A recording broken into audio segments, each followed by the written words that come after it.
And with that, I'm going to introduce Scott. Scott comes to us a second time around. He's with one of our partner companies, Cloverleaf, and he's going to present on his topic, just the two of us, an evidence-based perspective, how to succeed at co-leadership. I will let Scott give you all the details on his presentation, yet I would like to introduce him by just giving you a little background on his bio. Scott Dust, he's PhD and he's an associate professor of management at the Fealy Family Endowed Chair of the Center for Entrepreneurship at the Carl H. Lindner College of Business at the University of Cincinnati.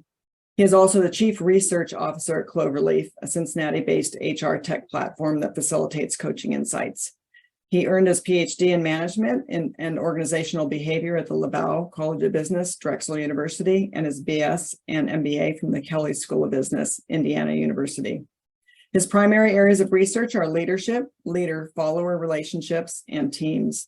Dr. Dust has published over 30 peer-reviewed articles in leading academic journals, including the Journal of Applied Psychology, Personnel Psychology, the Journal of Organizational Behavior, Leadership Quarterly, and Human Relations.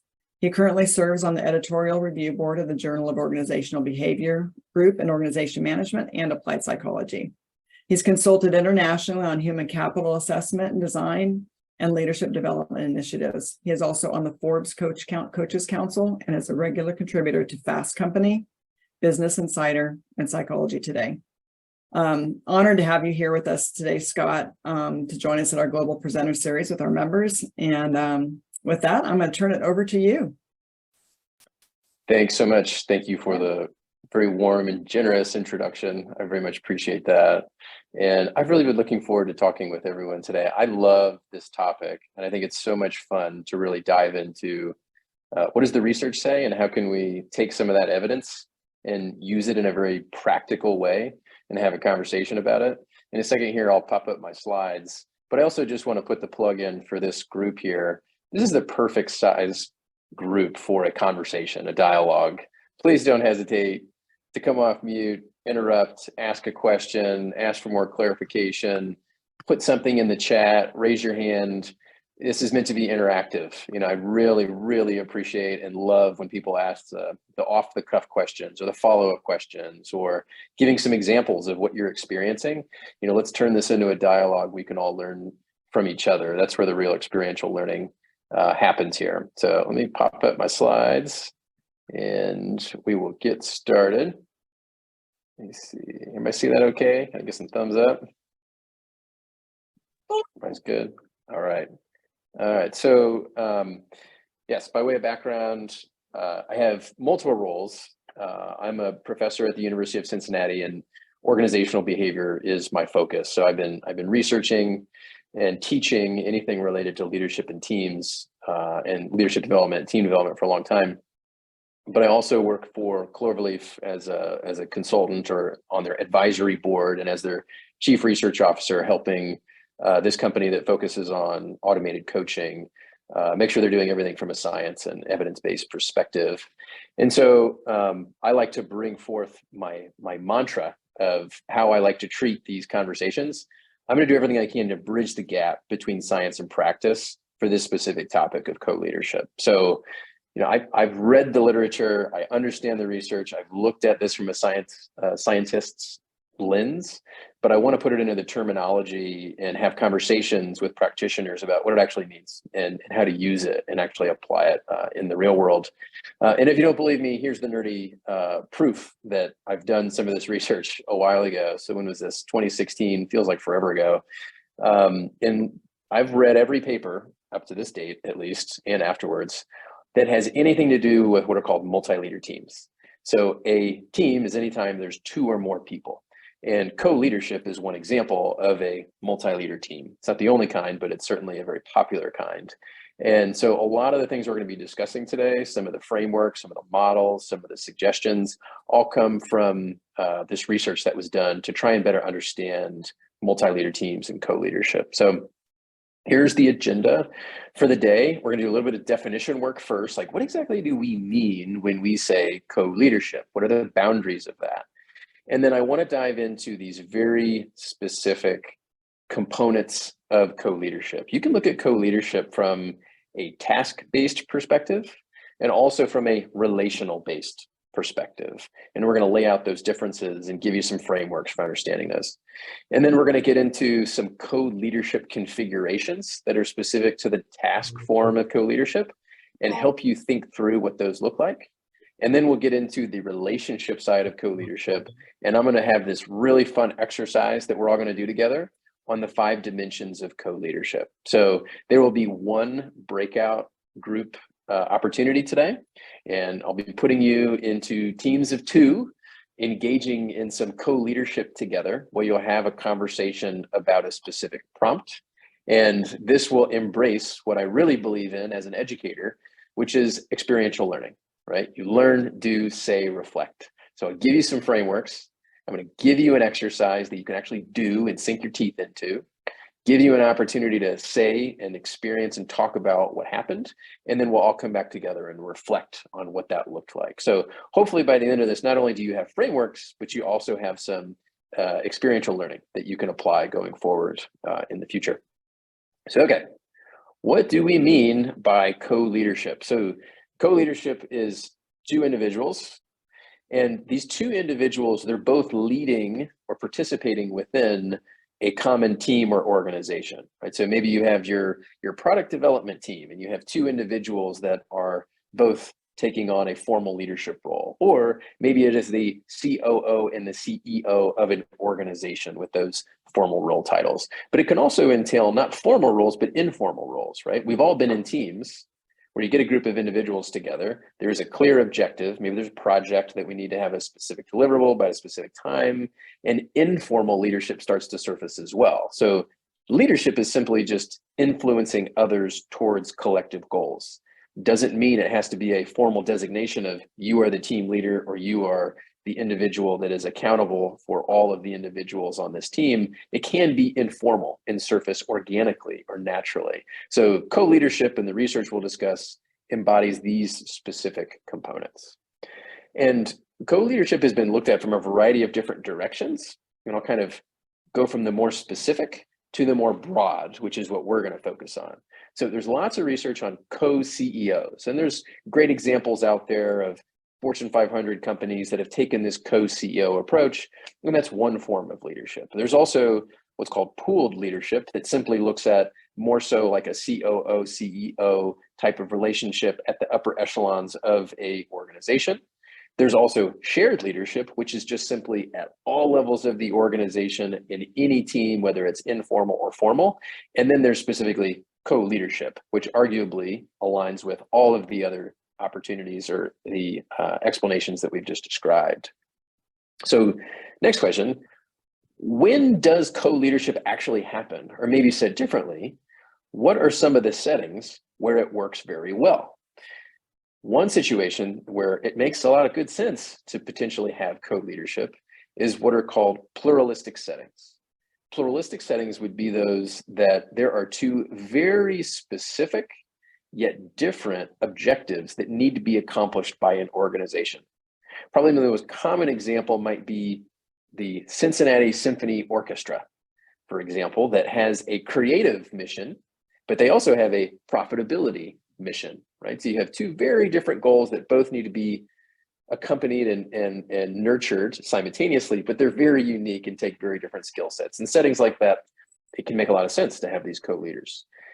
Large organizations, or the larger the organization, the more likely it's complex, perhaps multinational, perhaps very different objectives across different sections of the organization. That seems to be another reason why it makes sense. Number 3 is during transitions.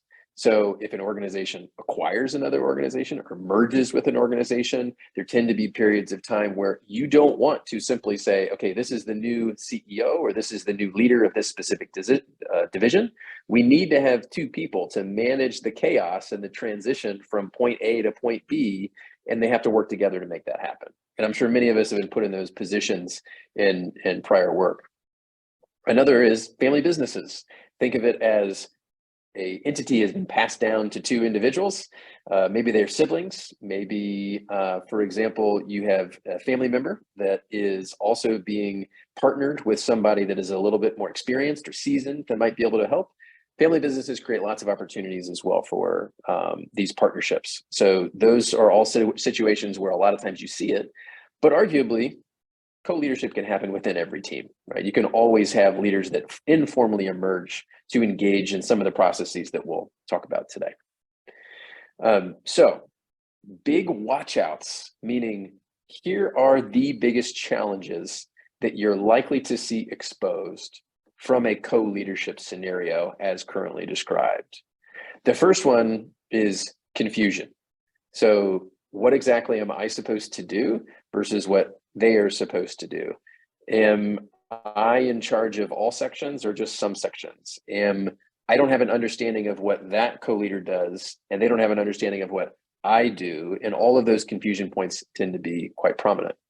Another one is ambiguity, and this typically gets defined as role ambiguity. So there's not very clear boundaries on what I need to do starts and stops versus what my co-leader needs to do. Where does that start and stop? Third big washout is lack of accountability, right? Anytime something good happened, that must have been me. Anytime something that wasn't such a great decision, that was the other co-leader, right? So being able to ensure that there's accountability together as a team, regardless of whether it was their primary role or not, is fundamentally important. And the others are this form of conflict. And conflict typically surfaces in one of two forms. Task conflict, which is more, what are we doing and why are we doing it? And then relationship conflict being more so about the interpersonal interaction between the two parties. And are we getting along? Are we collaborating, cooperating, communicating, and any other ing you can add in there, right? So these are the big watchouts. So let's break down these two big buckets, right? We have task concerns as it relates to co-leadership and relational concerns for co-leadership. We're going to start off with the task, and we're going to walk through some frameworks, and we're going to spend the majority of our time though on the second half, which is the relational side, the relational components going forward. Okay, so here are the primary dimensions, and we'll see a nice little figure here in a second that will help break this down, that you can investigate when looking at co-leadership. Dimension number one is the degree to which each party has specialization of what they are currently doing. Sometimes an individual's role is very broad. They do all sorts of different things. Sometimes their specialization is pretty high, or they have a lot of narrow specialization. Something they do is very specific. Dimension number two is differentiation. So the extent to which those two parties, what they are doing is very similar or overlapping, or very different and unique from one another. And then the third one is complementarity. So what is the degree to which those two parties need to coordinate, or their interactions and their objectives and their goals are interrelated, right? Are they very separate, or are they things that have high levels of what would be called interdependence? What I do impacts what you do, and what you do impacts what I do. So here's a nice visual of what this looks like in four different very popular co-leadership scenarios. So distribution in an ideal co-leadership configuration is number one, right? So you have person A and person B. There is specialization in that they both take up in their own way a lot of important activities and doing what needs to be done. And at the same time, they're very different. So A is not incredibly overlapping with B, and then complementarity in that they are overlapping to some degree. You want to make sure that there's overlap and integration. Right, so when you have this, the two of them together, two heads are better than one. 1 + 1 is greater than 2. In scenario 2, this is where you have one person that is more dominant than the other, the elephant and the mouse effect. So one person is super specialized, and the other person is incredibly generalized, where they're doing a lot of different specific tasks. It ends up being some degree of dissatisfaction because a lot of responsibilities being put on one person's plate, but not the others. And it ends up being relatively inefficient, and you don't get a lot out of it. It ends up being a wash. The third scenario is duplication. And this is where you're getting too much overlap to the degree where you might even say that it is rivalry or competition. This tends to happen a lot when you have acquisitions or mergers. Both parties think that what they do is the better or the most appropriate, and they don't need the other party, and they do the exact same thing. This can create a lot of task and relationship conflict, and there tends to be a lot of inner turmoil leading to this 1 + 1 equaling a whole lot less than 2. In the last scenario, this also happens quite a lot, where you have these two parties and there's absolutely zero complementarity, right? They might have very different specialties, and they might have something that is important that each party needs to be responsible for, but a lot falls through the cracks because they're not necessarily broad enough and they're not overlapping in ways that are interactive and connecting with each other. Think of it as they're talking past each other in many of their interactions. All right, again, and a reminder, don't hesitate, come up, ask questions, give examples even of maybe things that you've experienced that are maybe representative of some of these configurations or some scenarios that you're dealing with as well. So what characteristics are going to help you as you're experiencing co-leadership from a task perspective? Here's the big 5. Research very clearly illustrates that if you want to maximize or optimize your ability from a task perspective and working as a co-leader, number 1, collaboration skills, which seems pretty obvious. Number 2, though, is negotiation skills, because a lot of times you do have priorities that are important to you, and it might rub against the priorities of the other party, and you have to come up with win-wins, or you have to come up with ways to compromise to continue to work best together. The third, ability to trust. So you're never really going to be able to work well together if you don't trust what the other party says, if you don't believe that they have good intentions going into the interaction. That can be an important fundamental characteristic of both parties. The fourth is actually probably my favorite to investigate and evaluate, is this sense of professionalism and maturity. So being a co-leader, sometimes without it really being your choice to be a co-leader, is hard, right? And you can see pretty quickly which individuals have the right stuff as it relates to professionalism and emotional maturity to be able to know that this is the situation that I am embedded in, and I need to maximize it and make the most of it, even if it ends up being awkward or if it ends up being more challenging than what it would be if I were simply a singular leader instead of a co-leader. And then finally, authenticity, this ability to keep it real and tell the other co-leader, here's what I'm experiencing, here's what I'm feeling, here's where the tension points are. We need to work through this and think through this as a collective, as a co-leadership party. All right. Next topic, relational characteristics. We'll do a little bit of setup here, and then we'll do some breakouts. So to get started, when it comes to relational co-leadership, there's 2 important frameworks to map on to how this can come together. Think of this as how similar and how different are we, and what are the pros and cons of being very similar versus being very different or complementary. Both of them have pros and cons, and we'll walk through what those are. So supplementarity, we are totally aligned. We are the same mindset.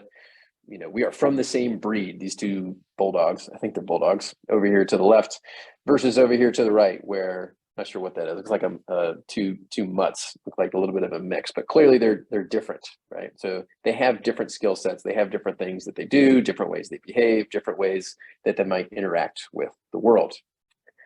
So when we're similar, when we have supplementarity, there's some benefits in there, particularly in the short term. When we're very similar from a psychographic, personality, tendencies, strengths, all of those psychological characteristics, it ends up breeding what's called familiarity, right? I see myself in the other party. I can almost finish their sentences, or I know what they're thinking, or I know how they probably feel about this specific situation. It breeds familiarity because you already experienced something similar yourself, so you can kind of predict how they're feeling. It also leads to likability. Typically, the more similar they are with each other, the more they enjoy working together because, they like to work at the same pace, or they are also, they prefer to have heads down time and then talk, or they prefer this instead of this. All of these different benefits of being similar come through in terms of just straight out satisfaction with working with that specific person, right? But the downside is that a lot of times when you get people that are eerily similar on some of these relational characteristics, they don't think about things differently. There's less cognitive diversity.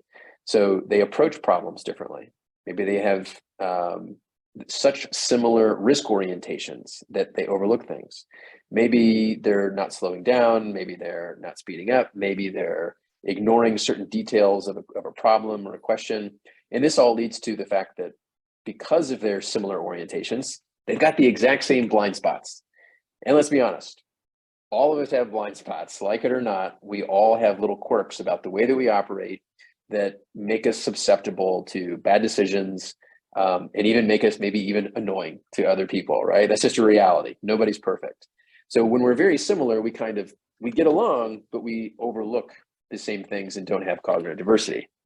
Complementarity, in a way, is the exact flip of those scenarios. The benefits become detriments and the detriments become benefits. So when you're complementary, you do have cognitive diversity. You come at problems from a very different way, and you can help each other overcome some of those blind spots because you can see it coming.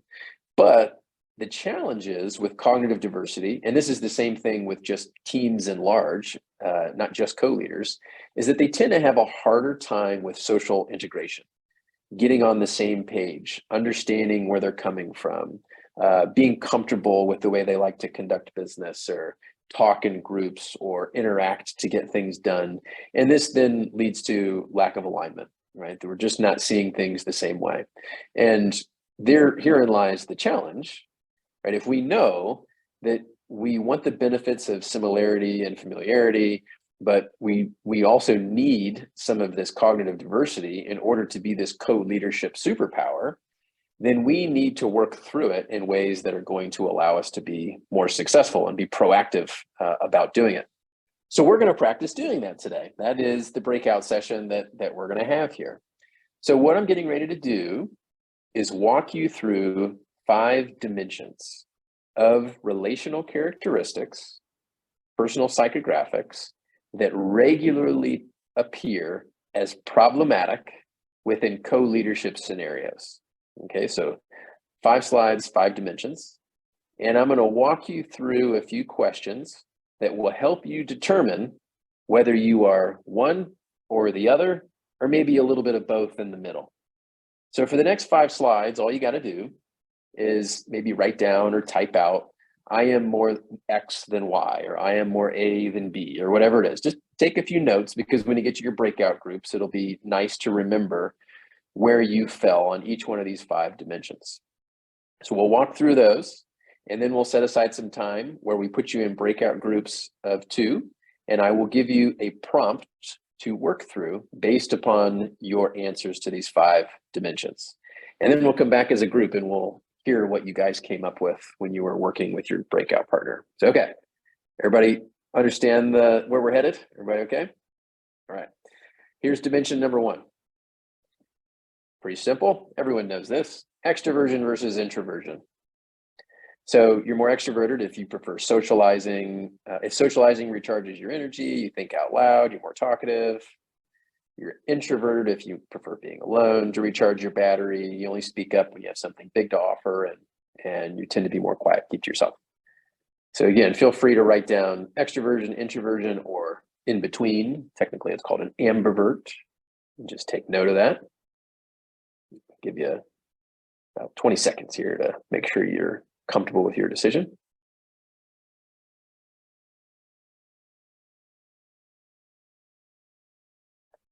Extroversion versus introversion. Very good. Okay, here's dimension number 2. A high risk orientation versus a low risk orientation. High risk orientation, I like to go big.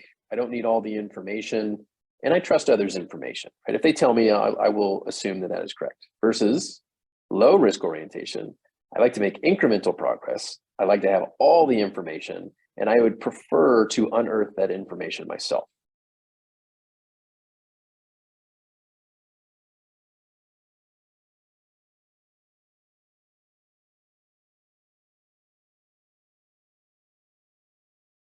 Very good. High risk orientation versus low risk orientation. Okay, very good. Dimension number 3. Competitive versus cooperative. So I like to win. I want to be the best. I compare myself to others as representative of competitive.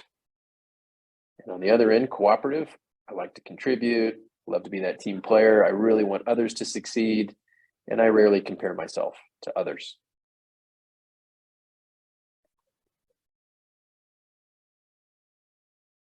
Competitive versus cooperative, or both, if you see fit.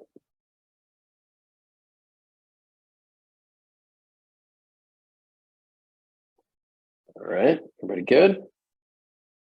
Next, detailed versus big picture. So detailed, I like working through the details. It's important to stay grounded in reality. I rely on the facts. On the other hand, big picture, I don't like thinking through details.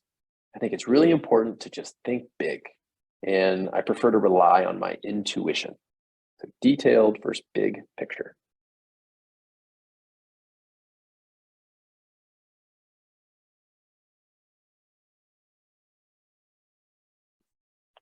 Okay. Everybody got some notes on their 5? We're going to carry forward some of your notes here to the upcoming conversation. We got last one, mechanistic versus organic. So you're more mechanistic if efficiency is the most important thing you care about. Policies and procedures are critical to success, and hierarchy ensures effectiveness. Is that your mantra? Versus more organic, innovation is the most important thing. Policies and procedures are annoying, and flexibility ensures effectiveness.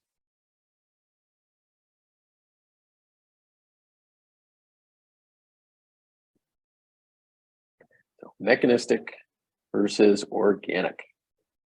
All right, that's all 5. So here is the prompt. We're going to put you into breakout rooms in a second. And here's what I want you to think through.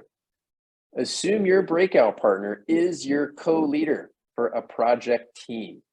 So you've got this assignment, you got a project, it's a one-time thing. You don't know this person yet, but you are responsible for a deliverable together.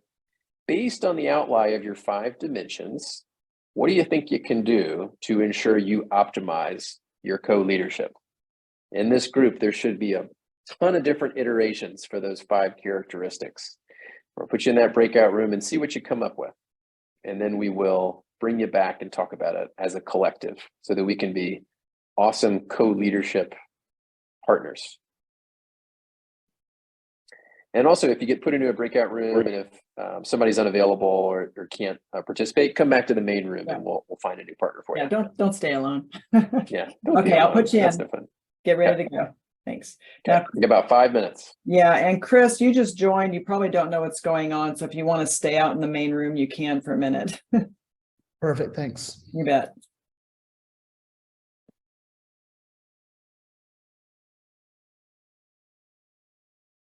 Hold on a second. It's putting a lot of people in 3s. So let me recreate that.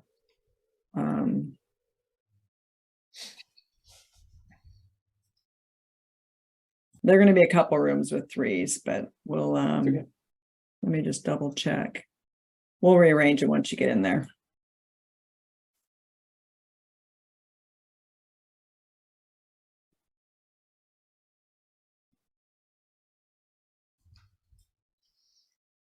You and I should probably go in a breakout room, Laura. I was thinking the same thing, Chuck.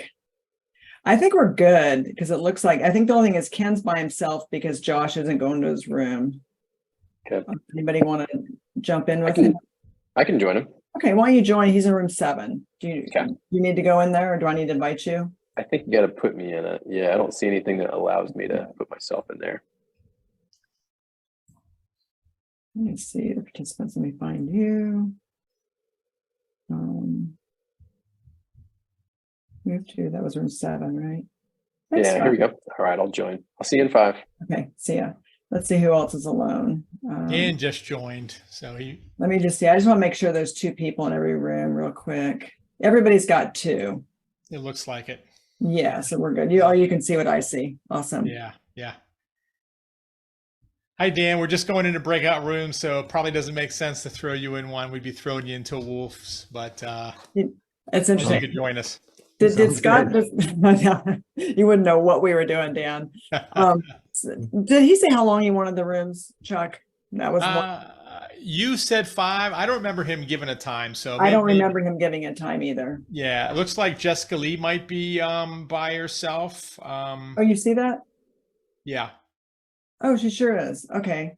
Let me, Do do you want to move her or do you want me to? you want to, are you up to joining or no? Yeah, I'll join in. Oh, Okay. something just happened. Where did she go? Did she leave and come back out? Did she completely leave?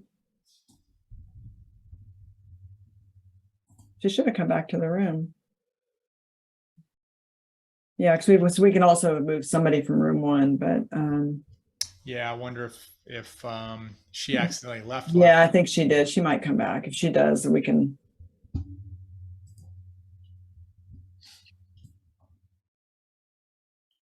Oh, it looks like it was. Oh, so you set it for 10. Okay. Okay. Yeah, I kept doing the math thinking, okay, there's 4 of us that can go in. There she is. I don't want to break up room 1 because You they've wanna- been together for long enough. So Throw her into maybe rooms 8 with Karen and Samantha. sure. You there, Jessica? I'm here. Would you mind if I dropped you in a room? Drop me anywhere you'd like me. Yeah, sorry, you were by yourself. Or even Ken and Scott. That might be a better room, number What 7. room is that? 7? Yeah, and Josh Awesome. just That would yeah. actually be good. Awesome. Okay, bye. I gave Cool. you a So Dan, what we're doing here is that, well, what I was kind of typing, what is the 5, what were those 5 things that he shared? They were so this is about co-leadership and the different key traits that affect co-leadership: extroversion versus introversion, high risk orientation versus low risk orientation, competitive versus cooperative, detailed versus big picture, and mechanistic versus organic. And mechanistic being procedural based, process based, and organic being more big picture kind of visionary type stuff. And so the idea was that how you fall along each of those traits, and so you might be one side or the other or somewhere in between, will affect how well co-leaders work together. And he had Dr. Dust had given examples of co-leadership. For instance, CEO and COO is obviously a natural one. People on teams. A question I wanted to ask is, go ahead, Dan. Husbands and wives. Husbands and wives, exactly, co-leadership. And it's, I wonder how many folks, because I was thinking to myself, like, I grew up like one person's responsible and it's, the buck stops here generation. And this co-leadership stuff, on the surface sounds like it should be, it doesn't fit with my my career. But in reality, we're in co-leadership a lot more than we realize. Yeah. And especially at an executive level where, there might be a CEO or a founder or owner or something like that. But at the end of the day, it's a collaboration amongst many, and there is a lot of co-leadership going on. And Oh yeah. a lot of times in my career, it was not done well and it was disastrous. Well, it's interesting because the first out of college interviewed for, I had an offer to go back to my hometown bank, which I had that on my pocket, but I also got interviewed and offered a job for an insurance company programming, because I had a double major in programming and business. And they sent me to a psychiatrist or psychologist, whatever, as it was kind of the today's version of a PI. Yeah. And after I got offered the job and they called me and offered it to me, and who was going to be my supervisor said, "Oh, how did the interview go with my psychiatrist or whatever?" And she said they said, "You'll be a great," the psychiatrist thinks you'll be a great employee, but probably not management material. Yeah. But it really goes, Chuck, to what you just said. When we grew up, if you think about management style back then, it was very I put myself, because you're younger than I am, but it was very authoritative in you do as I say, and as long as you do as I say, you're fine. And I have a much more collaborative style, and that is where the whole management style has gravitated to, Yeah. not the authoritative. So that falls in line with how leadership has developed over the years, and thankfully for me, it has that way. So Yeah. Yeah, absolutely. Yeah, no, that's very true. I mean, early in my career, I was told as a new manager that I wasn't being forceful enough. I need to tell Yeah. people, yeah, don't ask them what they want to do or how they can help. You tell them what they need to yeah, do. You don't same. let, as soon as you let them think they're in control or they have any say, then you've lost them. And Yeah. it's hard to fathom that anyone would give that advice these days. Yeah, but that was what the mantra was. And Yeah. in old style leadership, that's it. And in today, it just doesn't work. No, in reality, it's not even respectful, and it's No. not human, and No. it's Yeah. Yeah, I don't know how we survived that age. I hear you.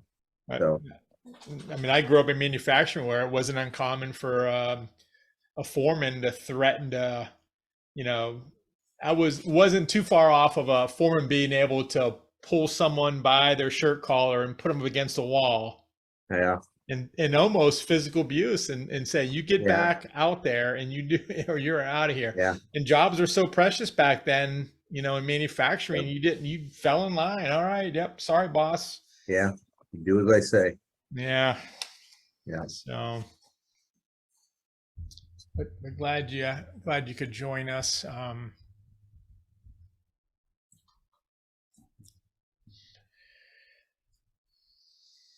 We Yeah, they've got 2, 3, almost 3 minutes left. I just gave him a warning. Okay. He didn't give me a time, so it's 10 minutes. Yeah, that's good. That should finish up. I think so. It gives them, then they've got 2.5 minutes to kind of wrap it up. Yeah. I'll probably go back off camera. My eyes starting to bother me. I've got a good case of pink eye, Dan. Oh no, that's no fun. Spring allergies. Oh, yeah, it's no fun at all. Terrible. We got Laura to keep us in line. We'll be fine. Oh, yeah, for sure. I'll pop back in, but I'm gonna go off camera here for a little bit. Okay. Hey, Dan, have you been in touch with Bill Shepherd by chance? He gave me a call. Did he? Yeah, he gave me a call a couple weeks ago, Okay, and I just had a very nice chat with him. good. Very nice. Yeah. Nice. Yeah, I spoke to him and his wife Karen a couple weeks ago, and she said it was probably before you talked, and they said Bill's really been trying to reach Dan Hassman. He was very fond of you and Oh, just really respected you, and he's just with his retirement, and he's having some memory issues. He's just really bonding toward his connections and the people that he really cared about. So he's reaching out to everybody. yeah, I appreciated the call, knowing all of that background, and I knew it ahead of time. And so when he called me, I wondered why. I wonder what this is going to be about. And he just wanted to chat. Yeah. And I had the time to chat. So we probably talked for 15, 20 minutes, and he said, "Is it okay if I give you a call again?" I said, "Anytime you want, Bill. Anytime you want." So because I respect him. I mean, that was the roots of this organization. You and Bill were with this, and it's really, I mean, Bill set it in motion, but you guys really taken it to another level. I appreciate what you guys are doing here. So. Well, I appreciate hearing that. And that means a lot that you took that call with him, because I know that it meant a lot to him. So, Oh, good. yeah. Welcome back. Welcome back. I know they're giving everybody the countdown right now to finish up those final thoughts. We'll let everybody trickle back in. Yeah, we didn't talk about how long. Yeah. So I figured 10 minutes. I just give you a hefty warning before, so you can wrap things up. Yeah. No, this is great. Good. Because we have till 5, right, Laura? Yep. Mhm. Okay. So yeah, Oh, got do plenty we? of time. No, Or do we have actually longer? we have longer than that. Yeah. Yeah. It depends on, we're scheduled for, Oh, no, we have 5:30. 4 to 5:30 ET. Okay. Mhm. Good. All right. Let's see. Got 15 people back.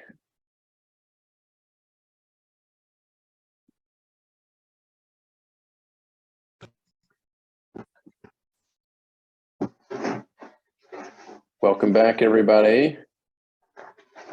We're back. Is this everybody? We got 21. Yeah, you've got everybody back.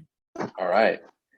All right, welcome back. So I hope you had some interesting conversations. I know within my group, not only were we talking about our own characteristics and pretending as if the breakout partner might have been the co-leader, but inevitably conversations about our situations at home and with our own organizational leaders and situations shined through as well, which is great. I would love to hear those stories if people are comfortable talking about them. So I've got a handful of notes, but I'd love to see if there's anybody from other groups that want to talk about something that really resonated for them, something that was kind of a great example of what they're experiencing currently, or something that they thought of as a takeaway for what they might do differently with their co-leadership arrangements. So I'll pass the mic to whoever's willing to step up.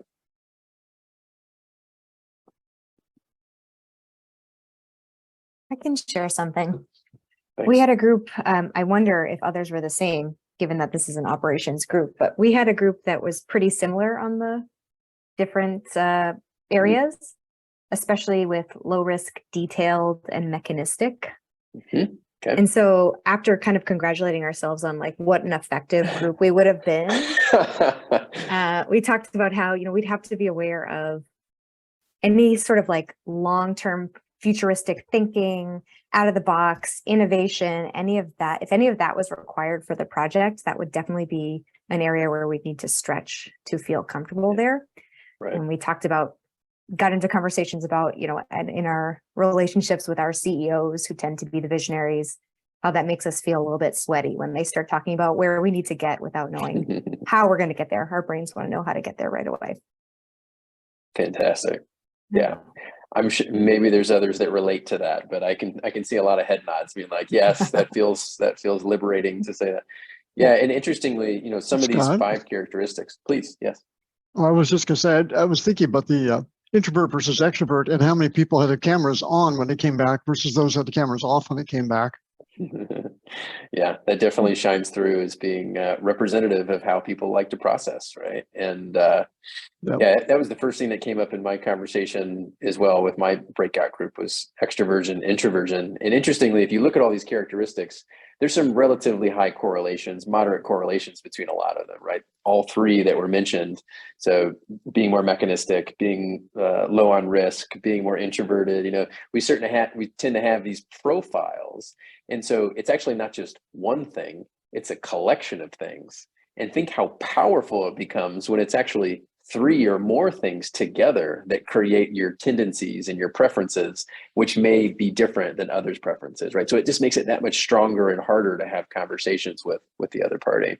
Yeah, so we have a hand up. Lloyd, please contribute. Yeah, it is very interesting, how things change over the time. I was very extrovert being and grown in India.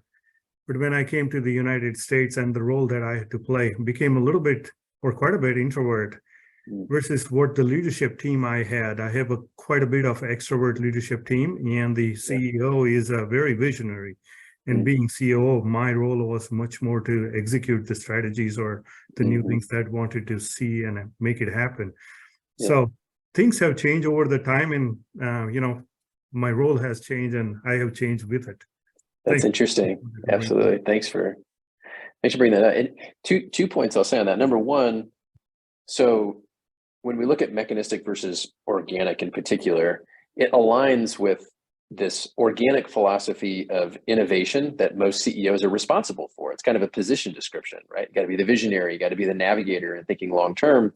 But also in the COO role, you are, in a way, your position is focused on efficiencies, which is more mechanistic, which is also important in terms of what's called exploitation.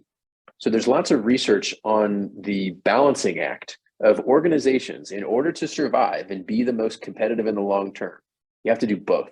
You have to innovate and then exploit, innovate, exploit over and over and over again. So you need both of those mindsets to figure out how to do that, which can actually be a little bit of a challenge sometimes. Another one I want to throw out there that I think Lloyd did a good job bringing up in an example is this extroversion, introversion. It's actually not about socialization as much as it is about processing information. right? So it's more so about, do I need the deep thinking time, or am I comfortable coming up with suggestions and conclusions on the fly in the moment during a conversation? And sometimes maybe our more extroverted CEO partners or other team members don't understand that. But being able to communicate that I think better when I have time to read in advance, or I have more success in contributing when I can do so electronically during the meeting and then talk about it afterwards. Having that language can be a real supercharger for the relationship. I see Ken got your hands up as well. Go ahead, Ken. Thanks a lot, Scott. Can you share some of the best practices on how to broach the subject of a co-leadership partnership or opportunity, taking into account the power differential in you being, in essence, a subordinate, and then maybe some of the best practices and how that's been successful in having that discussion and carrying it out? Great question. So power differences is actually a very, very widely studied phenomenon within co-leadership arrangements. So it's one thing when you're peers, and ideally when you're peers, both parties feel comfortable because you are equals on paper, being able to say, here's my challenges, here's what I like, here's what I don't like. But inevitably, if we are the one that is below someone that is hierarchically superior, such as a COO to a CEO, you might feel uncomfortable bringing to that person's attention that the way they do things is uncomfortable for you, or that the fact that you do things a certain way might not live up to the standards of the other person. So one of the best ways to start is to make sure that you're creating a language for it and making it non-judgmental language. So isn't it interesting that we both approach this problem very differently? I think that's a good thing. And here's why that might actually be happening, right? So, or I notice that when we're in situations like this, you do such a good job of being the innovative mindset, and how I really appreciate how flexible and adaptive and visionary you can be. And also the fact that you can do it on the fly. That's really interesting. You know what? I don't think that's something that's, that I could do. I'm so glad that we have this partnership.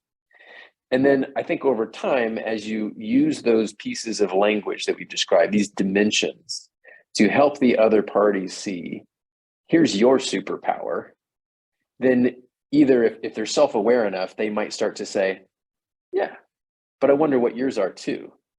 If they don't, then it might be an opportunity, after having that language and making sure you point out their superpowers, that you also take it a step further and say, the way you approach it is great because it does this.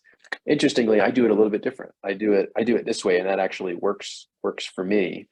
So those are some framing opportunities to kind of bring it up and making sure you're pointing out the good. And then also, I think that sometimes it's good to highlight what's called cognitive diversity. If there's any leadership term or CEO oriented term that they've probably heard out there in the infosphere, it's cognitive diversity, right? If you start talking about the nuances of being organic versus mechanistic and extroverted versus introverted, it might be like, I don't have enough time for that.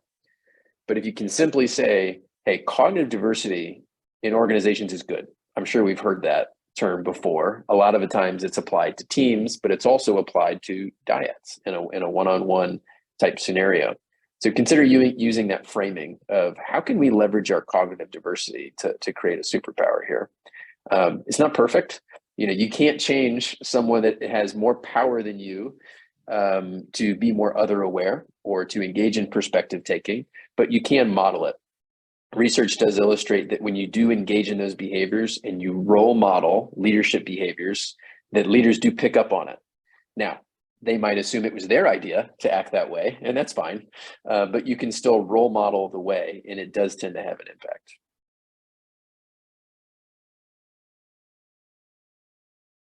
One other thing that I'll just add to what you shared, I think that was great, Scott, but I've also used good articles or podcasts or things like that as a soft opener to lead into having a conversation about something like that. Like, oh my gosh, I read this article. It really resonated with me and reminded me a lot of your strengths and my strengths and how they complement each other. And then it just opens the conversation. Sometimes with that. It's great. I just so happened to run across this article on cognitive diversity, and it feels like us. Wow, isn't that interesting? Let's have a conversation about it. And I also wouldn't hesitate to push those that you work with, whether it's CEOs or other, to slow down a second and focus on having conversations that aren't just about task co-leadership and are instead relational co-leadership. As a CEO or any busy professional, we have a tendency to be obsessed with the X's and the O's, tasks, right? What is our specialty? What is the role? What's the complementarity? What is all that? And that's fine, but we're not actually going to spend a lot of time talking about task co-leadership today, because that just depends on your job and your industry and your organization to figure that out. That's where a leader's mindset goes a lot of time. But to be able to have the language to say, yeah, that's great that we're talking about role divisions here. Like, I'm in charge of this, you're in charge of that. But let's also think about relational dynamics, relational co-leadership, and start to float that as a conversation. And actually, interestingly, Jessica was talking about risk orientation and the difference between her risk orientation and others that she works with, and actually mentioned that I have a peer-reviewed article on risk incongruence, and I'll send it afterwards. You can even use this as your, hey, look at this, isn't this interesting? Maybe we should talk about differences. So what we did was, there's this assumption in the literature that high risk orientation should relate to higher degrees of innovation and creativity. Kind of makes sense, right? The more you're willing to just get out there and give it a try, it sounds very entrepreneurial to be high in risk orientation. But our research challenged that notion and said, maybe it actually depends upon who you are working with in a dyad. So what we did is we took risk orientation evaluations of a leader as well as their follower, and we found out whether they were low or high on risk orientation. And what we found out is that it was better in terms of innovation and creativity to be different in risk orientation, not both of you being high.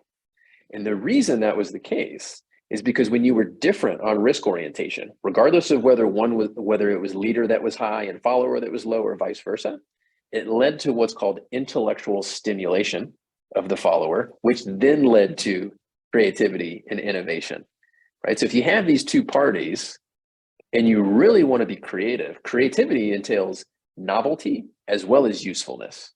So risk orientation might get a lot of novelty. You get a lot of ideas, just throw them all over the place. Those are a dime a dozen. But to really make it useful, creative, it has to be both. And to be able to think deeply about the layers of why it works and how will I actually operationalize and implement, that takes two very different styles of thinking, right? So use examples, use things out there in the infosphere to start conversations. I love that idea that Jessica's offering. And I'll make sure I do a follow-up to that study and send it to you guys.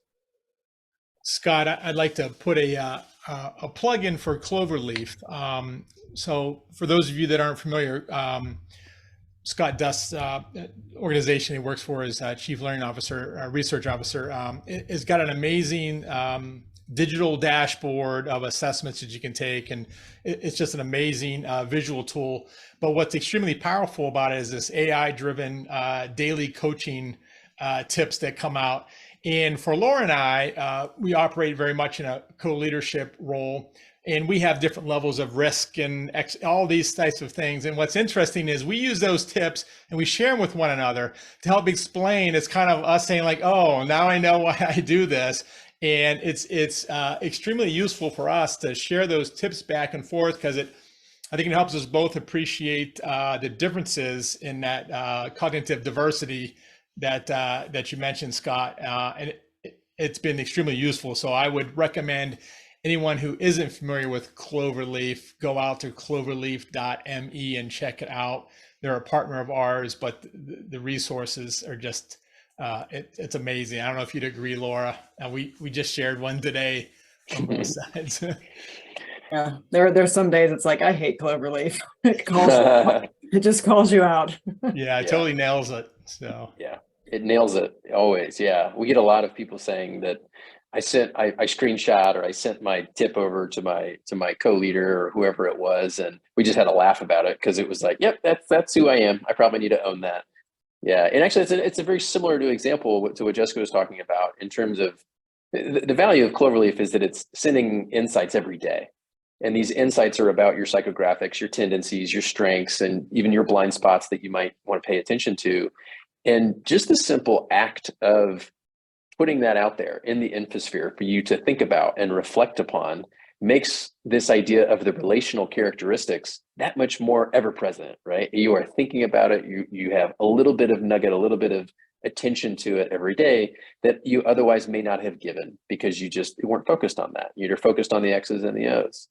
So it is a great tool, and regardless of what you use, I mean, of course, I'm biased. I think Cloverleaf is amazing, but you really should get more familiar with the psychographic language, right? Like I like to tell my students when they take organizational behavior, like I don't care if you don't major in management or org behavior or leadership, I don't care, but every single person in this university should at least have a minor in management and organizational behavior, because every business professional needs a language for business relationships and interpersonal interactions. And just being able to understand the terminology is just such a secret weapon in making sure that you can build rapport and trust and work together better. Absolutely. I've heard that accounting is a language of business. I'm pleased to hear that the psychographic terminology is a language of business relationships.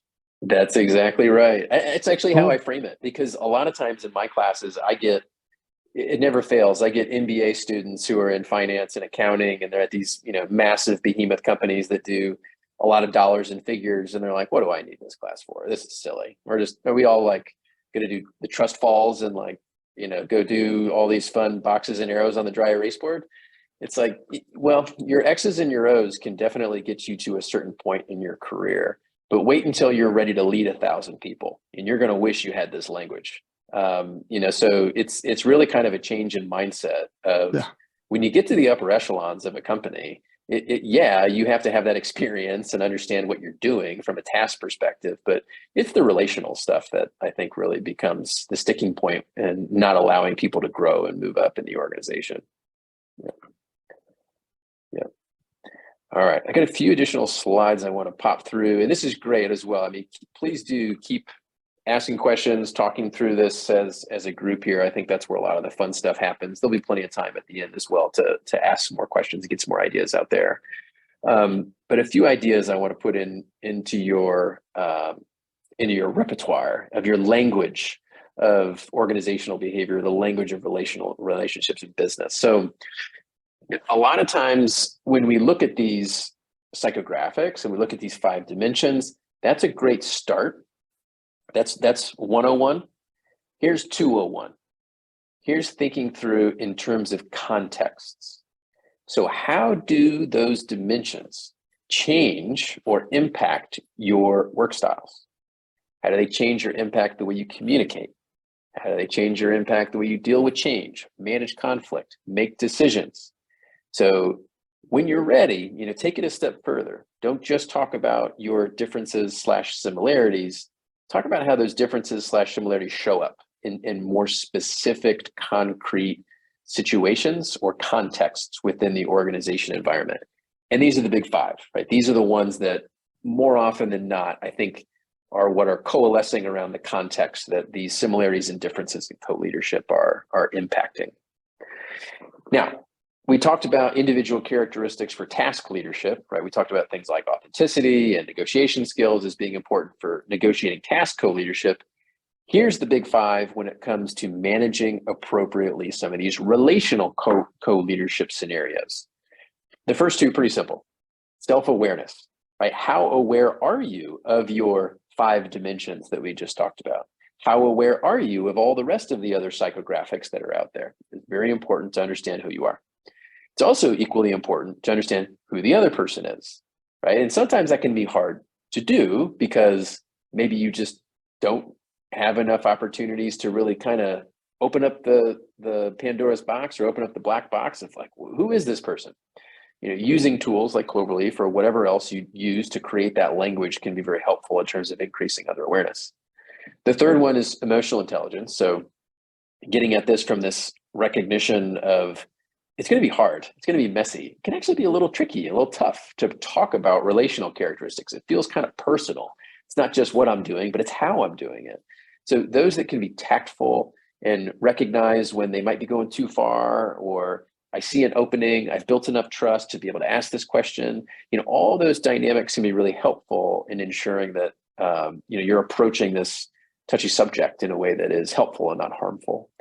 And then fourth is what's called perspective taking, which is the degree to which you can put yourself in the other party's shoes. And can I really see it from their viewpoint? The best co-leadership arrangements are those that not only have cognitive diversity, but they're able to put themselves into the mindset of the other. Okay, why is this so hard for them to understand? Oh, why is it that they're doing it this way? To really put yourself in that mindset that is opposite to what you are can make that exchange happen that much better.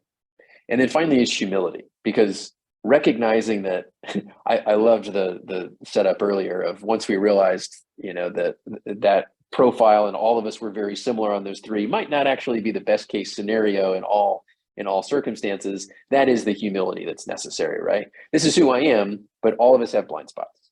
This is who I am, but there's another way to do it, and that's totally fine, right? Having that sense of humility can go a long way in those interactions. So I mentioned that shared leadership was one specific topic of multi-leader teams. And shared leadership is this recognition that two or more individuals that are working in a team together, you should really think about your arrangement with co-leaders from this claiming and granting process, specifically if you have task overlap, and definitely if you have lots of cooperation responsibilities and opportunities to communicate and work towards collective goals. And one framework for doing this that I think is really helpful to help co-leaders have some type of recognition of who does what and why is these 4 different team leadership roles. So arguably, the research would suggest that in any what's called performance episode, one of the 2 of you needs to be doing one of these 4, right? So who is the navigator here? The person setting the direction and orchestrating. Who's the engineer, right? And everybody can do all of these at the same time, but all 4 of these need to be accomplished by somebody.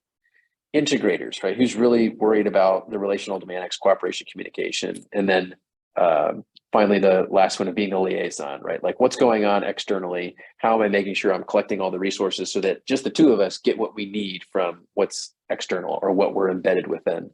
So another helpful language or framework for ensuring that you're communicating with your co-leaders in a way that's effective. And so this is actually a visual of what Cloverleaf looks like. And I was going to put this reminder in here of just understand your demographics. Think through who you are and who other people are, regardless of what tool you use. Business is a language, business relationship, organizational behavior. It is the language of business relationships. Give yourself some kind of tool and understanding and study up on it. Big picture takeaways before we start doing some additional Q&A, getting some ideas out there. Pay attention to the co-leadership watchouts. So as you look back through the slides, for example, ambiguity, confusion, those are going to happen. Task relationship conflict, inevitable. It's those that can understand that this is going to happen, like it or not, and I need to think about how to solve the problem. They won't be blindsided. Understand that there's task co-leadership and think through the 3 dimensions of configuration, right? We both need to have our specialization. We want it to be not incredibly narrow, but not incredibly broad. We need to think through how much is in our purview. We need to have some differentiation in terms of who's doing what. We don't want a ton of overlap, but we need some overlap. And then we need to be complementary in terms of, are we actually building off of each other's work and being cooperative? And then finally, the relational co-leadership. So think of it as, I love there's this statement of, why not give everybody an operating manual for who you are, right? Like you have an operating manual for, your new toaster.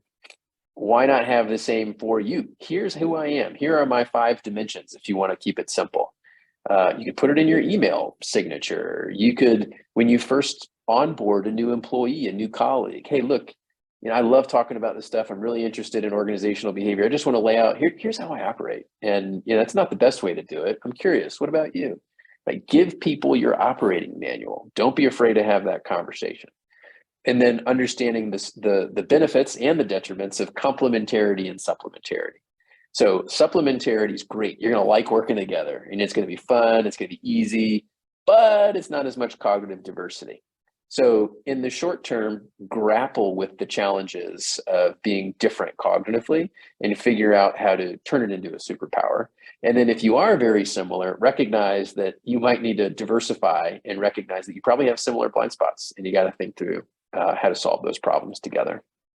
So, all right, that's all of my content. I want to make sure I leave time for more discussion, more comments, questions, etc. If you're into this stuff, just get in touch through website, LinkedIn. I'll make sure I also follow up with that article that I mentioned as well. But let's have some more conversation. If anybody's up for it, with anything that's on your mind, any other suggestions that you've kind of thought of in watching some of this content.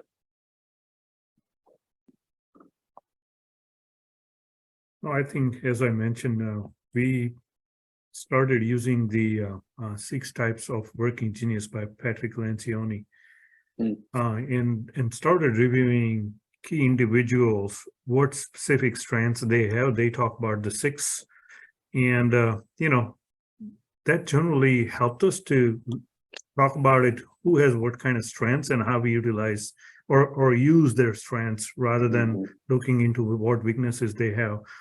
So I think it's just much more like goes with the strengths finder as well. But I think the system works, and when we are forming the teams now, we also look at those areas as well, so we can have a better team together. And we have variety of we have diversities, cognitive diversities, and we can get better at it. That's right. That's great.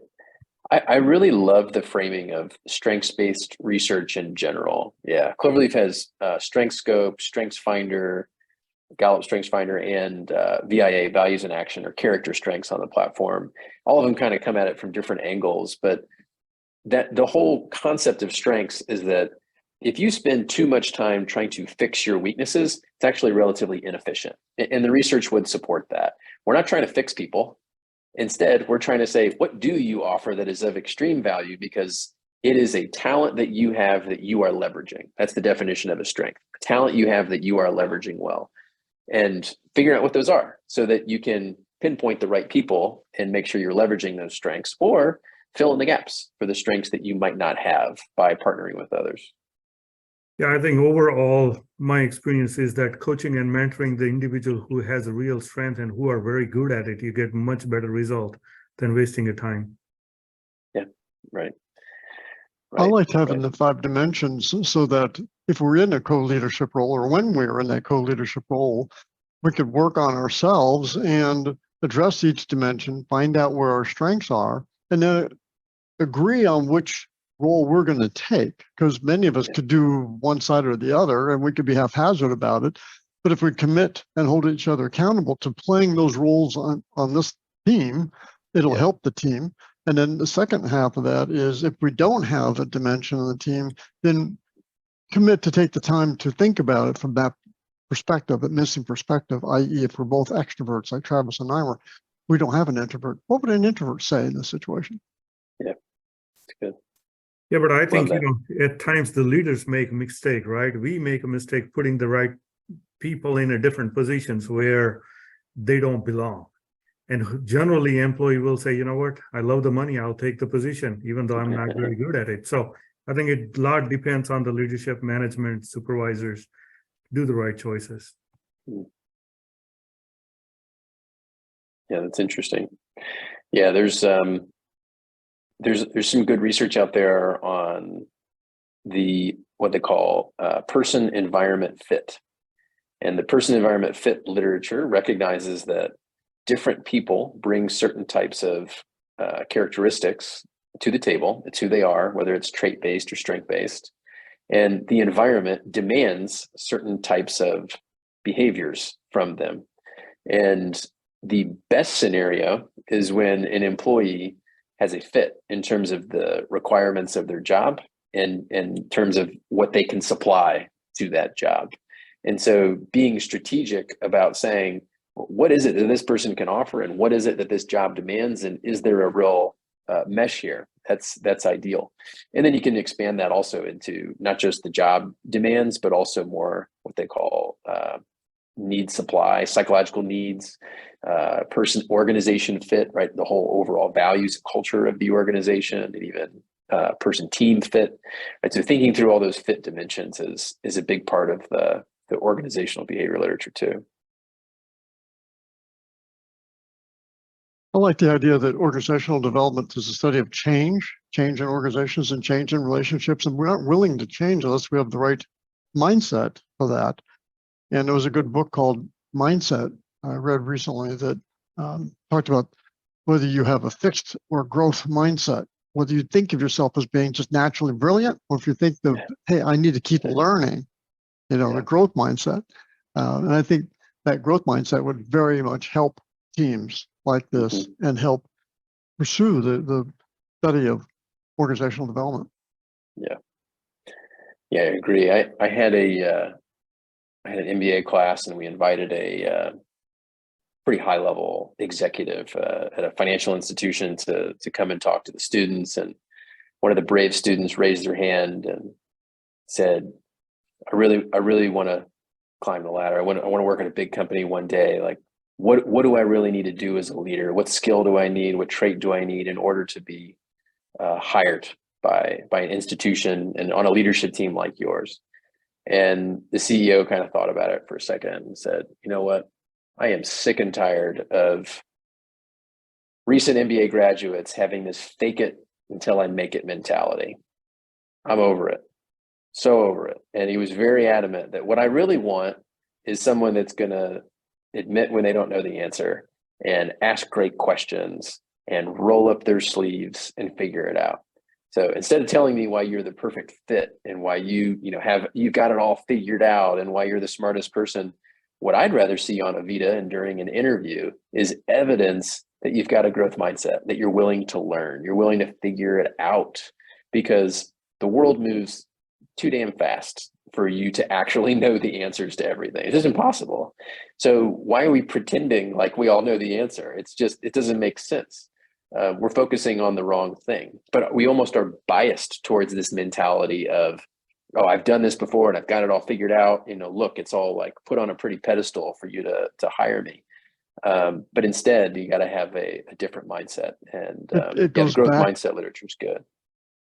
So it goes back to the effective relational co-leadership you talked about. Humility. The first thing we have to do is have the humility to recognize that we can't bring all the answers, and find a culture that says that's okay. Mm-hmm. Yep. Yeah. Interestingly, there's been this progression in leadership that actually aligns with sociocultural norms. So if you think about it, the 60s, 70s, came off that like scientific method, high manufacturing, lots of big behemoth organization. Think of like the Model T Ford, right? Like, what type of management style made sense? Taylor, Fredericks. Demand, efficiency, accountability, and that's the leadership style that made sense. Fast forward to the 80s, became more of a service type of environment. That's the majority of the growth happening. What were the best leaders doing? They were engaging in what's called transformational leadership, which was helping people to do more with less. It was individual consideration, intellectual stimulation, idealized influence, and inspirational motivation, the 4 I's. And so that became the leadership mantra of that era, because that's what we needed given that socio-cultural position that we were in. Eventually, then we had things like the financial crisis, and we had a lot of shenanigans going on in a lot of industries that hurt a lot of people. And then what became the new leadership mantra? Servant leadership, ethical leadership, empowering leadership. All of those types of things started to switch. In the early 2000s, then you had this new mantra of be follower-centric. Right? Now we're starting to see a trajectory where some of the most common leadership characteristics or leadership traits that people are recognizing as the most effective are things like situational leadership, meaning I'm going to apply the right type of leadership given the situation and given the follower. You also see paradoxical leadership, the ability to have competing tensions taken care of within a style. I'm going to be efficient, but I'm also going to be innovative. I'm going to be demanding, but I'm also going to be empowering. And then things like humility, right? I don't know the answer to every question, but I'm going to ask good questions. I'm still competent, but I'm also competent in my ability to figure it out, right? So that's where we are today. So if you look at the arc of where leadership has gone, it always follows whatever the industry norms and the sociocultural norms are. And right now we are in an era where it's not just about technology and globalization. We have complexity to the degree where we have AI figuring things out for us. We have business models that change very quickly. We have startups that can appear with little to no money and take over entire industries in very short order. Right? So in those types of environments, like the new leadership style is very much in that more adaptive form.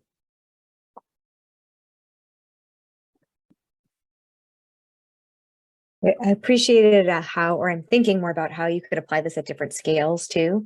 We kind of maybe focus a little more on co-leadership roles, but I'm thinking of, I'm in the architecture industry and project teams around working on a specific building or design.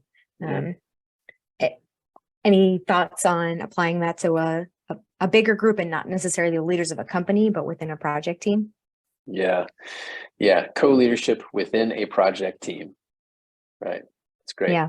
And so, we talked about some of the most common occurrences where you see co-leadership being things like large organizations, pluralistic organizations, family organizations, but co-leadership can exist at the project level. And to frame it, think of project leadership being, we're bringing together a random group of people because they are the right people to be on the job to fix this specific problem. And there's a very specific deadline that might only be anywhere from 6 months to 2 years, right? So in that environment, a lot of times what happens is because they know that it's not permanent, they actually don't invest time because psychologically they think, this isn't my primary team. It's not even my secondary team. It's an ad hoc team. So I'm not going to invest the same degree of rapport and relationship building within this team to make sure that we all work well together. And so sometimes, having the resources and tools and the frameworks can certainly help do that. But I think the first thing when it comes to project teams is reminding people that an investment in those types of relationships up front is going to be very worthwhile within project teams.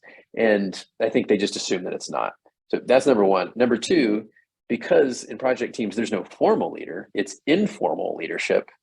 I think that it can be a little bit tricky because people are going to assume certain people should be the leaders when it might not be for the right reasons. A lot of times people assume that a certain leader should be the person who exudes kind of this fake it until you make it mentality, or the person who has the most experience or the most senior individual in the organization. And those very well might be decent reasons to make somebody a co-leader. But what I would suggest is that recognizing that even if you're not that person and you should be one of those people, to embrace their leadership, but also not be afraid to step up and be a leader. But then also make sure that you're the one that is convincing or influencing others to step up to be the leader, because it doesn't have to be two. Ideally, in a shared leadership scenario, everybody, I gave this very quick slide, I didn't show it very long, but the shared leadership process is all about artfully claiming, taking it on for yourself, and granting, giving it to somebody else or encouraging other people to engage in a certain leadership role when the time is right. Right. So with project teams, a lot of times people feel more comfortable saying, this is not my primary thing. I'd prefer if you took the leadership role, you take all the accountability. But if you can create a culture where everybody's a leader, depending upon what the context necessitates, then it's going to increase the likelihood of success. But all that I know is easier said than done, but that's the ideal, in terms of making it happen. Yeah, I'm thinking of an example within our company where it was sort of the opposite. Not enough people taking leadership. So everyone was granting it and no one was claiming it. So. Right. Yeah. Which We've can be also hard to done do. some jury duties like that. Yeah. Yeah. Yeah. And I think it comes down a lot of times to one of two things, right? What is the technical requirements that are necessary here, and who's the most experienced to handle those technical requirements? And maybe they need to be the final decision maker. But also thinking of leadership, not necessarily as who gets to make the final decision, but instead more so who gets to step up and coordinate or navigate tasks and relationships, right? Like who's going to work together, how are they going to work together, what's the direction, kind of being the one that kind of sets the process for the team to just do what it needs to do. Yeah, it's when everybody says who's going to be the leader and everybody like puts their finger to the nose and says not me, that might be more of a underlying cultural challenge, and it's not an easy one. That's great. Any other comments? We got about 5 minutes left. I saw you come off mute, Chuck. I was going to say, if there were no further questions, we'll give everyone 5 minutes of time back so they can invest it in their cognitive diversity thinking for the rest of the day. There you go. There you go. Nice. But I don't want to stop any last questions or comments from anyone. No. Thank you, Chuck, for this speaker and this opportunity. This is fantastic. And Scott, you're quite inspiring with your energy and knowledge of the subject. Thank you. I appreciate that. Thank you so much. Yeah, I really do love this stuff. I think it's so much fun, and I'm cheering you guys on. I hope it all goes well and that you're able to be great co-leaders. I have no doubt you will. Absolutely. We love having Scott, and we're definitely going to try to have Scott back for more. So I will give you your time back, but before that, I just want to give you a heads up. We've got a nice lineup of presenters coming up again in May, so be sure to pay attention to the emails that hit your radar screen, as well as you're going to all be receiving an email stating the release of our Mighty Network, our COE Forum 2.0 announcement. So beginning tomorrow, we're releasing a whole suite of new features on our internal network. So please get out there, engage with one another, connect with one another. I'm going to challenge you all to spend at least, give me 5 minutes per week checking in on each other to help others with their questions, and connect with 5 other people as well over the next few weeks. But and also take a look. Cloverleaf is a partner of ours. You can access Cloverleaf. We have some special offers for members that comes along with your membership. So give it a shot. I guarantee you'll love it. So did I get everything, Laura? I think you're good. Absolutely. Super. Great seeing everyone, and be safe, and see you again soon. Great. Thank you, Scott. Everybody, thank you. Everyone. Thanks, Chuck. Scott.